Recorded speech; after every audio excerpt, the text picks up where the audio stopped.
Welcome to the Broskiedoodles Podcast. Your boy Kiko Flo, Kiko Cervantes in the building, en la casa with you. Let's get right to it, man. The internet fucking died a few days back. I've been meaning to, talk about this shit. But I mean, really, not the whole internet, right? But a lot of the apps that, most of the youth and actually the general population uses. So it had to do with Instagram, Facebook, and what's the other one? WhatsApp, right? For me, if WhatsApp affected me as I use WhatsApp, I realized that because I've never had an iPhone, people that have iPhones don't really use WhatsApp. They use their own the Apple text message system, iMessage or whatever. But yeah, all those companies are owned by Facebook. So when those apps went down, pretty much it was just one company that owns all those apps. And I mean, I had a bit of knowledge of that, but when this happened, it made it even more, clear that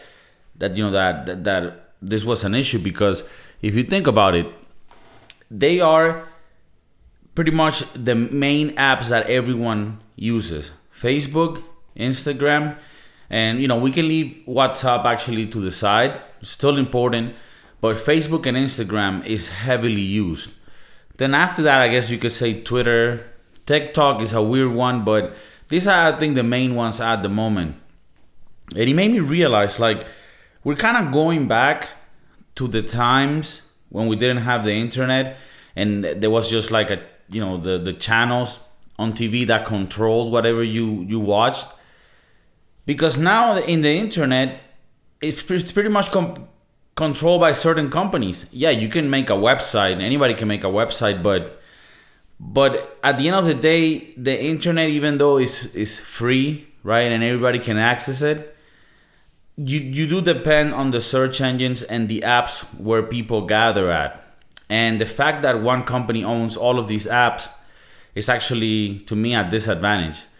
And I'm actually thinking that shit should change in a way where competition makes it so that other people, make new apps that can compete even with YouTube, because at the beginning, all these apps were really nice. It was really cool, but now they want to have their own ways of working. I mean, and then on top of that, if sometimes they fail like they did on that day, you sort of depend on them. Now, I don't think it was a bad thing that people took a fucking break from social media for a few hours at least. It's funny how big of a news it was. I actually thought I was having issues with my internet, and I think many people had this experience at the beginning, and then I realized that it was just a few things that weren't loading. So eventually the news came out that it was that there was an outage. Who knows what it was? It came out after that happened a few days or the day after a whistleblower for Facebook started talking about privacy stuff. Don't know the subject too much, but I don't know if it really has a relationship, or if it was just that the servers fucking went down on that day. And because they're all owned by the same company, it makes sense that they share servers, like WhatsApp, Instagram, and Facebook, they share servers. So if one server, one location fucks up, it's very possible that they all together fail. And that's what makes more sense regarding what happened. But, it got me thinking. I'm 32 now. And I remember when the internet became a thing.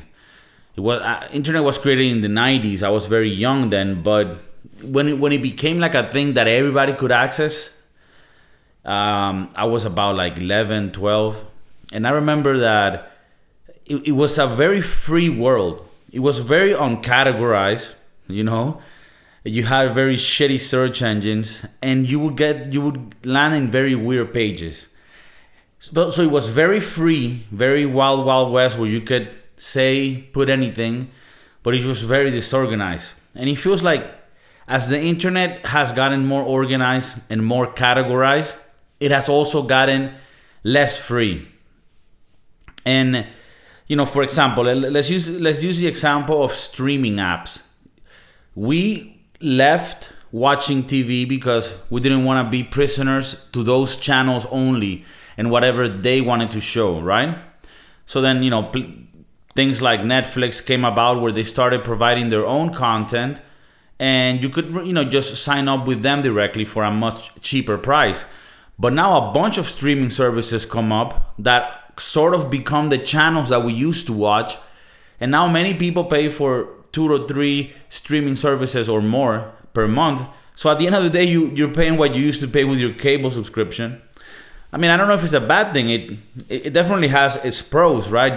You can choose the apps that you want to stream, and I think that maybe what we need is more competition. Just like in the streaming world, we have a lot of competition. We should have that with apps like Instagram, Facebook, and YouTube. I think YouTube is a big one that we need to find.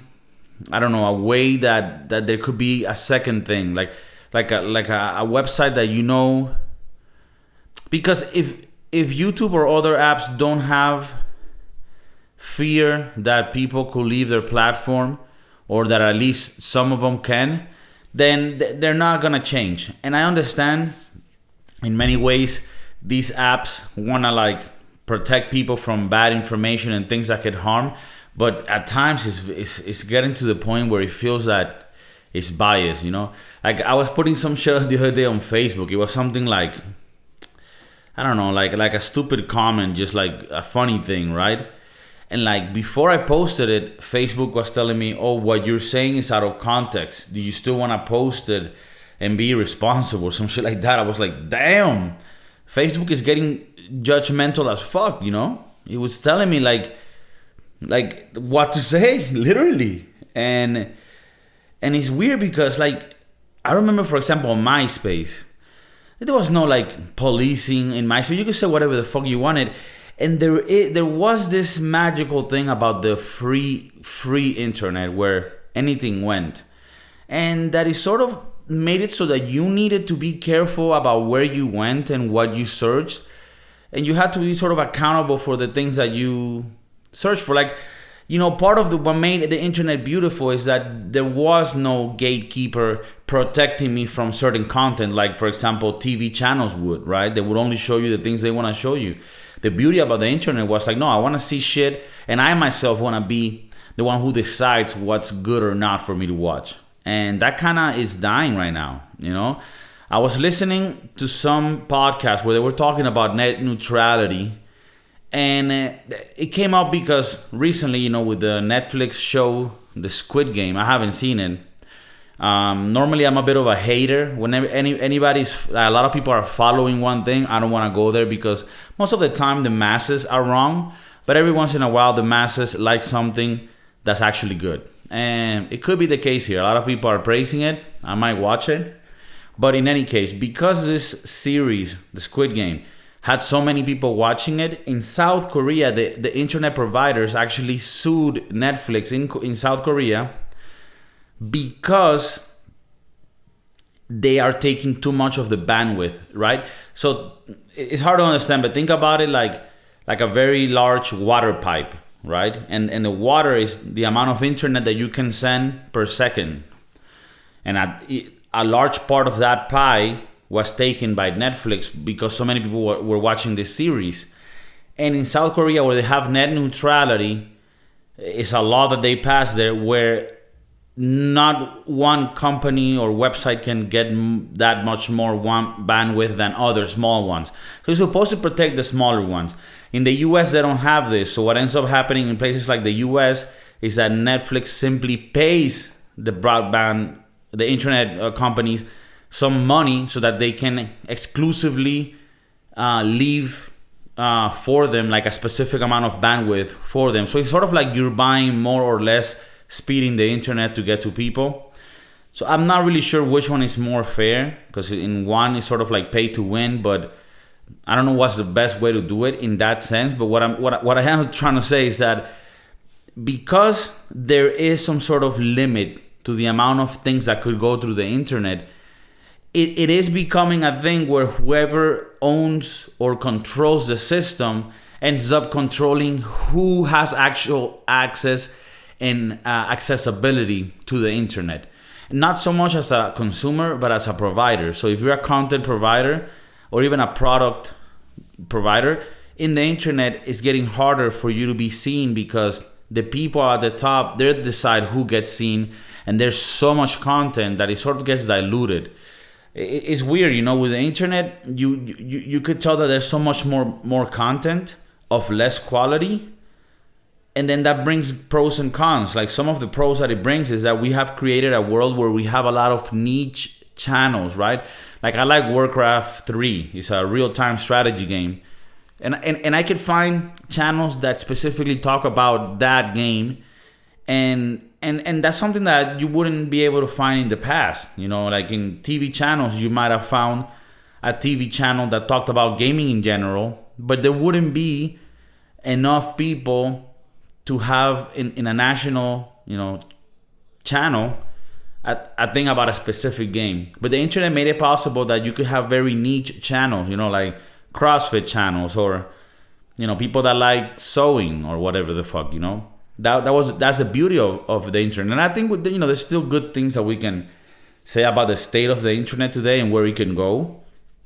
I think that competition will ultimately make it a more fair playground, but it is definitely shifting into a more organized thing that in some ways I see the benefit of it, but in other ways it sort of goes against what the internet was when I got in it, Like, when I was very young and I started using the internet, like in 98, 97, you would enter these chat groups, right? And you would start speaking with some random people around the world. And it's crazy to think that at that time, that was a very exciting thing to do.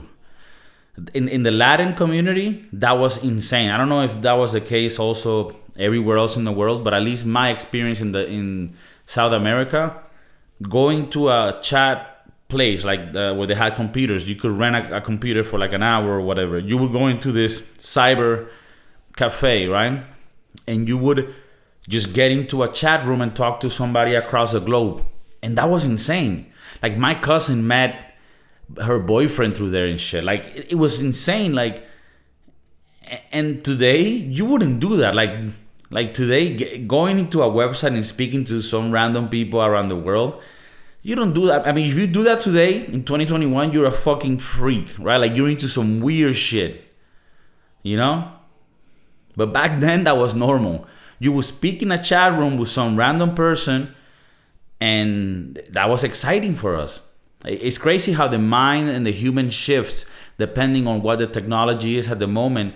And things that to us right now seem like simple and not exciting, back then it was.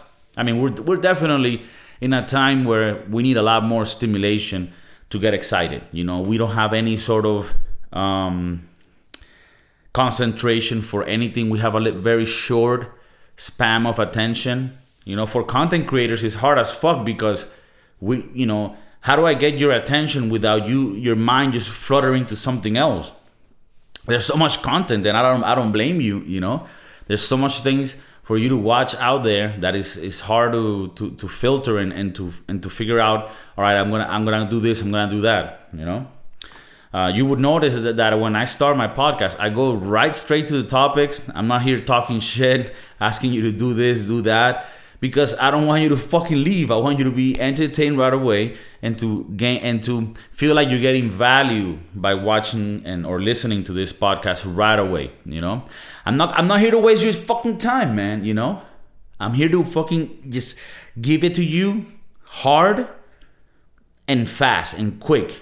This is the type of shit that you go into your work, boom, the Broskiedoodles are with you. You're going in a long road trip, you start listening to the Broskiedoodles episode 1 because maybe you didn't start watching, the podcast since the beginning of time. So you want to review back the old school episodes. Those episodes were magical. When I started this shit, I mean, it is evident that I don't know what I'm doing still.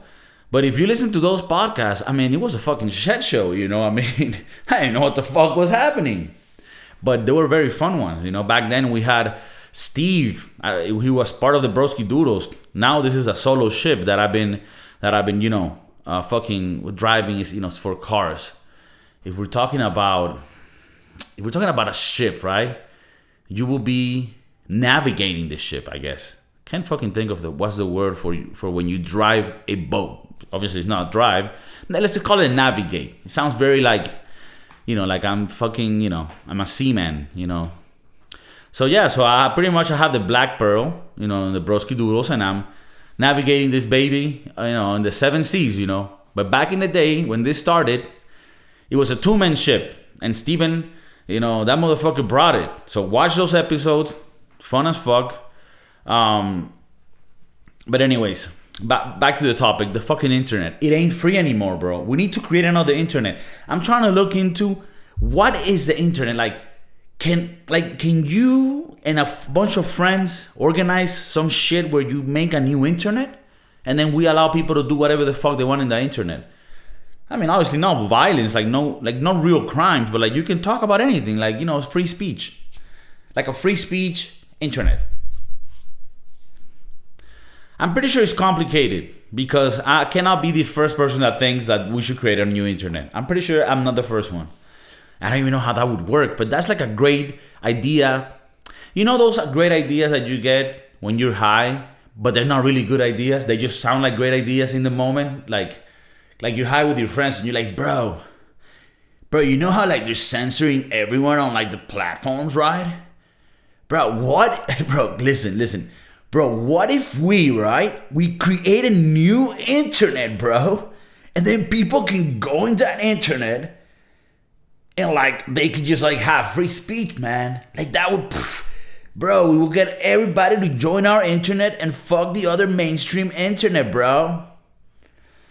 But that's probably not a good idea because I'm pretty sure there's some complications to that. You probably, I'm pretty sure for you to create an internet, you will need to have access to certain, antennas or satellites that only the big people, elites have access to, and they will block you so that you cannot create your own internet. I'm pretty sure. But if you're high with your friend and you're talking about it, that's the type of friend that will be like, yo, bro, listen, bro, we create a new internet, bro. And then we create a new Amazon. We do it exactly like Bezos. And we make a new Amazon. We'll call it, the Serengeti, whatever. Angels Falls. That's in Venezuela. In Venezuela, we have the tallest natural waterfall in the world. It's called Angels Falls. Why is it called like that? It seems like some European, naturologists, biologists, these people that they go to weird places and see animals fuck. Well, this guy was trying to find out what was going on in the tepuis. Tepuis are these very high mountain risks that are in the Amazon forest. And near Angels Falls, you would see it. Whatever, this guy Angels, he crashed into the mountain and he died. And, they called it the Fall of the Angels Falls. Why are you telling us this story? I don't know. Sometimes I want to put in parentheses little bits of information about tourism. If you ever want to go to a beautiful place where you're going to see amazing things, you can go to Venezuela Angels Falls. Maybe not right now. Or if you do decide to go now, make sure that you go with a local. Somebody from Venezuela that can guide you so that you don't die. But it is a magical place. Magical place where we have a lot of poverty, but we have a lot of amazing natural sightseeing. It's sort of like God compensates. You want to have a paradise in the Caribbean? All right, I'll give you that, Venezuela. But you're going to have communism and hunger. I mean, you can't have both. You know what I mean? I got you. You want beautiful women. Perfect. Girls that everybody get their boob done. Perfect. You want empanadas and arepas and tequeños. All of that. Yes. Oh, fuck. Okay. You want to make one of the best rums in the world, Venezuela? Also, fuck. And you want to have the largest reserves of oil in the whole world as well? Yeah. You're getting communism and hunger. I mean, there's no way around this. I mean, there's no way for the numbers to work. There's no way for the numbers to work. And I feel like in life, you know how when you meet people, you're like, all right, if that girl is super hot, then she probably isn't that bright. Maybe she's not that smart, right? That's something that, we as people would judge. I'm talking about the whole thing, right? The whole mass of people. That's something that's common to hear. Oh, she's hot as fuck, so she's not that bright. And obviously, that's not a stereotype that happens all the time, but it kind of feels like as a human, if you have one thing that's really good, you gotta compensate with having something else that's not as good. So if you're very smart, maybe you're not athletic. If you're very smart, maybe you're not athletic. If you're athletic, maybe you're not as smart, and vice versa. All right. So with countries, if you look at countries that succeed, they're countries that have harsh conditions. I mean, I'm not saying Scandinavian countries are not beautiful. They got the Aurora Borealis, they got the Northern Lights. They got so many beautiful things. The snow, the mountains. Yeah, that's true. But you got a lot of harsh living. If you go to the England side, right? Scotland, Ireland. Those are countries that work, but that have always been really cold, really harsh conditions. Canada, But as you get to the Caribbean, it almost feels like, you're going to have the flavor. You're going to have the tambores. You're going to have the drums. Under the sea, under the sea, under the sea. Yeah, it's when, if you're in St. Martin, my people from St. Martin, from the islands, from Puerto Rico, from Dominican Republic, the Caribbean, beautiful, beautiful women, fucking cold beer, right? Amazing seafood. But you're gonna have hurricanes and communism. I mean, there's no way around it. That's how it fucking works. I'm just saying. All right, but let's get back to the fucking. You see where I'm going. Let's get back to the fucking topic. I remember the internet meant freedom. Not anymore. Not anymore. It's changed. I feel like the internet has fucking tricked us into thinking that we were gonna go into a free place. You know what I saw recently? I saw Matrix, the first one, because I wanna watch them again. First one, second one, third one, so that when the fourth one comes out, I'm ready to watch that shit. Because the Matrix is the Matrix. So I saw the first one again last night.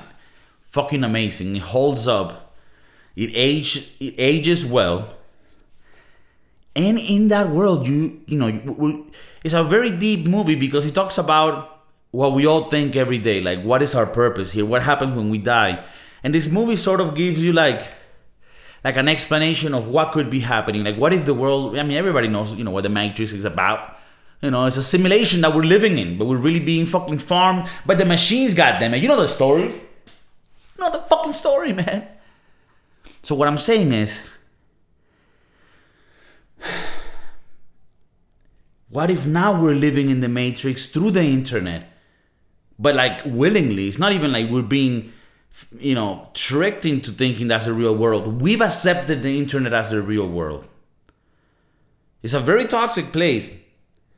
And Instagram and these websites maximize that. It's funny how they won't let you post some shit that they might deem offensive, but then they allow you to have Instagram filled with butt models that obviously, for guys, that creates a certain issue. And for women, it creates an issue of, they think that's the normality. They think that's what's normal. That's the norm. And it's not the norm to have those asses and those poetic motivational phrases.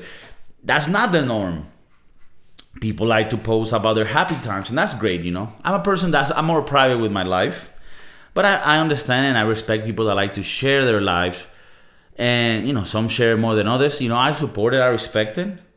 But we gotta be clear that people are gonna show always the good side of things. So if you're going through shit in life, just know that we all are going through bullshit, Am I getting into self-help guru mode right now? Hey guys, if you're having a bad day, just breathe in and breathe out. Yes. Today's gonna be an amazing day because you are alive. You are alive. And you have one more chance. You have one more day to live to the fullest. Because the past is the past. The future is the future. But the present, well, that's the gift. Imagine. Bro, there's people that make money with that shit, man. Inspiring people. I don't know, man. I feel like it's, I'm very skeptic person, and because of that, like I'm very untrustworthy. I don't think that's the word. I'm untrustful. I don't trust people. I don't trust shit. I'm very skeptic, and because of that, it is true. It will be very hard for me to get scammed, for me to get duped, because I'm very like weary of like shady shit.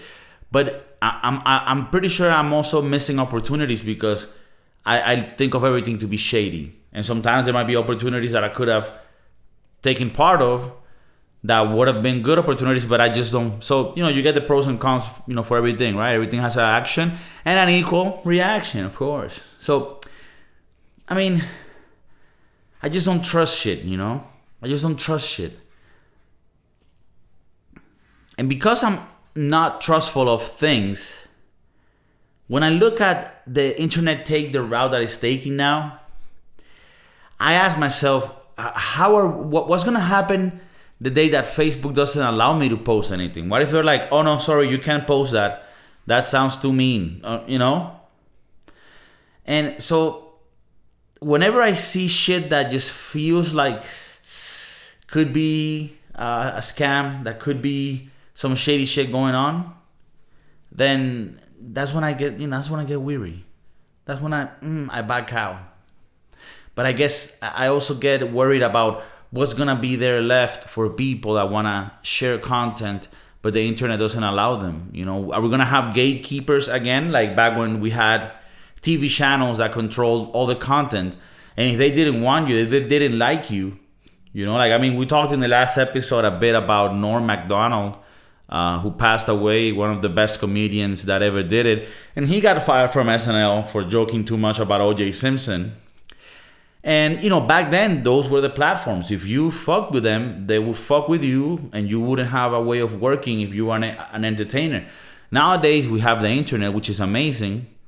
But what if they limit that? I mean, they're already limiting it. They're already censoring. But what if it becomes enough of a problem where it's an issue to even, try to do this that I do and that many people do? And it's not just entertainers, but like you as yourself, like I have a lot of debates and conversations on Facebook with people. You try to limit those because you know how Facebook is. Facebook is the place where everybody is an expert at everything, right? At every topic that comes to the table, everyone's a fucking expert. So you want to choose your battles. You don't want to be, having nonsense conversations or debates with people that are there just to fucking argue, right? But every once in a while, you can debate. But what, it's coming to a point where like it's always second questioning me, like if I want to post this, are you sure? That's gonna sound mean. Are you sure you're a good citizen and a good person? So, let me know what you guys think, Fucking engage! Leave it in the comments below. Tell me, hey Kiko, you know what? I'm feeling the same. I feel like I'm being watched. Shit, that would be even weirder. Chill with that. But let me know what you guys think, and thanks for joining this week again on the Broskiedoodles Podcast. I hope you enjoyed. I hope that it refreshed your morning, your night, and that you have a lovely, lovely fucking day, Broskiedoodles. Peace.